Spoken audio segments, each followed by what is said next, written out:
কোন রোগে কোন মশলা ওষুধের মতো কাজ করে?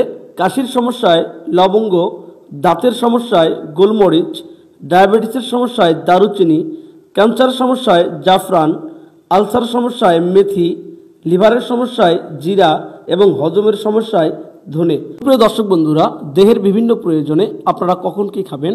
লম্বা হতে আপেল, দ্রুত মোটা হতে কিশমিশ, রাতে ঘুম বাড়াতে কলা, ক্যান্সার দূরে রাখতে লেবু, ফুসফুস চাঙ্গা রাখতে বড়ই, রক্ত পরিষ্কার করতে জাম এবং চোখের জ্যোতি বাড়াতে পাকা আম খান।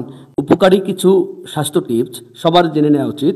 শরীর দুর্বল লাগলে কলা খান, পেটে গ্যাস হলে ডাবের জল খান, অ্যালার্জির সমস্যায় কালো জিরা খান, স্ট্রোকের ঝুঁকি কমাতে চিনি ছাড়া রং চা খান, হাড় শক্ত করতে টমেটো খান, ত্বক সুন্দর করতে গাজর খান, হার্ট সুস্থ রাখতে আখরোট খান, শরীরে তাজা রক্ত তৈরিতে বিটরুট খেতে পারেন, ভিটামিনের অভাব দূর করতে সজনে পাতা খান এবং দ্রুত মুখের রুচি বাড়াতে